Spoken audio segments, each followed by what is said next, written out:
Good morning. I'm Steve Franzik. I teach political science at the U.S. Naval Academy. I'm Margaret Branson, Associate Director for the Center for Civic Education. And good morning. I'm Scott Kawasaki. I work at a hospital in Fairbanks, Alaska, and I'm the youngest member of the Alaska Legislature. And would you introduce yourselves? I'm Annika Kastari. Hi, I'm Erica Lee. Hi, I'm David Lackwitz. Good morning, I'm Lisa Wang, and this is our teacher, Mr. Brodman. Good morning. Good morning. We're going to be doing question number 3, as you probably guessed. Let me read that question so everybody understands where we're starting. In comparison to other democracies, the American political culture still contains many of the values that make for vibrant democracy, and these may have even increased over the past several decades. Tocqueville would not have recognized contemporary America, but he still might conclude that his observation about democracy in America generally holds true today. Do you agree or disagree? And why? Tocqueville said there was a greater opportunity and equality of condition among the people in America than anywhere else. Is that still true? What evidence can you offer to support your position? Tocqueville said, Americans sought to rely on their own efforts to solve problems and to resist the evils and difficulties of life. Is that still true today? What evidence can you offer? We agree that the American political culture still contains values that make for a vibrant democracy, such as participation, education, rights protection, freedom, tolerance, civic virtue, justice, and popular sovereignty. Participation is seen in the Tea Party demonstrations, which protest excessive government spending. President Barack Obama echoed the American value of education, saying that in a global economy, a good education is a prerequisite. By following the media, Americans are able to exercise their civic duty in an informed manner, maintaining the stability of democracy. Freedom encourages people to be active in their government in order to protect it. Popular sovereignty engages the people because government success hinges upon their approval and participation. Through student participation on community boards, such as our classmate Monica Parks' role as student liaison to the Board of Education, the concerns of students can be addressed. Tocqueville's observations about democracy generally hold true, although some observations were less prescient. Tocqueville noted that during his time, in the absence of great parties, public opinion is divided into 1,000 minute shades of difference. Yet today, the two-party system provides us stability and predictability, lessening the volatility that may accompany democracy. Many of Tocqueville's observations, like those on religion, checks and balances, and public associations, still hold true. A majority of the population uses religion as a source of morality, comfort, and public goodwill.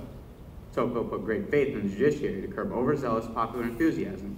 In Kentucky, the state Supreme Court invalidated illegal incriminating evidence, despite public pressure to convict the defendant in Burton v. Commonwealth. Public associations, from state conventions in the 1830s to interest groups such as the ACLU and NRA in the 21st century, allow Americans to pursue certain interests by finding comfort and strength in unity with others. While Americans have equitable, if not greater opportunity than anywhere else, we have some qualms with the assertion that they also enjoy the greatest equality of condition. American political, economic, and social opportunities are abundant. Near universal suffrage and easy access to citizenship and office holding make political opportunities readily available. American federalism increases opportunity for local participation, which may be lacking in more centralized nations. The American dream is built on the concept of social mobility, the ability to transform limited means to unlimited success. Social opportunities of free public education, voluntary service, and equality all contribute to that end. However, the equality condition in other nations surpasses that of the United States in certain respects. There are still remnants of discrimination and wealth disparity that the government has yet to cure, despite avid attempt. The provision of food stamps and Head Start education programs contribute to greater equality conditions.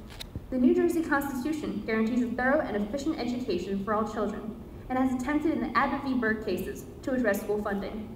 It is difficult to compare nations with different sizes and compositions. Equality is more easily achieved in more homogeneous societies. American capitalism makes the desirability of full equality of condition questionable. The goal is rather a better equality of condition. Americans today still rely on their own efforts to solve problems and resist the evils and difficulties of life. President Franklin Roosevelt said, "The creed of our democracy is that liberty is acquired and kept by men and women who are strong and self-reliant. The people volunteer and join organizations to provide for the community. In New Jersey, Middlesex County's Emergency Food Network runs an annual food drive that relies on donations. To combat crime and vandalism, individuals in states like Mississippi band together to form neighborhood watches. With the increase in our nation's size and population, some issues facing the people are so large that the national government must step in. These include healthcare, national security, and the economy. Ultimately, the people have to work through the government system to fulfill their ends. A partnership between the people and the government, such as Teach for America, can best address the evils and difficulties of life.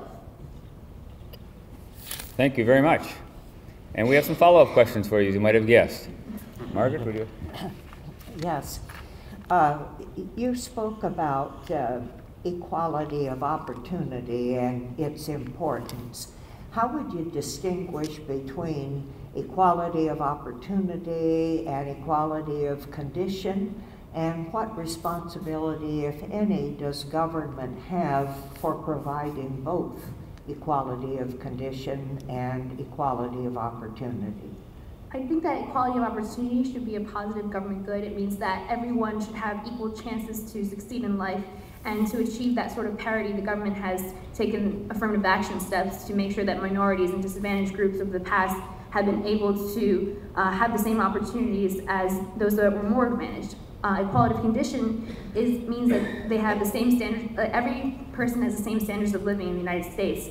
And while government sees better equality of condition as a goal, it shouldn't impose equality of condition because that goes against the individualistic spirit of the United States. As to what the government can do about trying to achieve equality of opportunity and achieving a better equality of condition, with regards to equality of opportunity, the government has taken upon itself to provide affirmative action programs to help those that have been disadvantaged in the past and bring them to the same level of opportunity as those who may have advantages.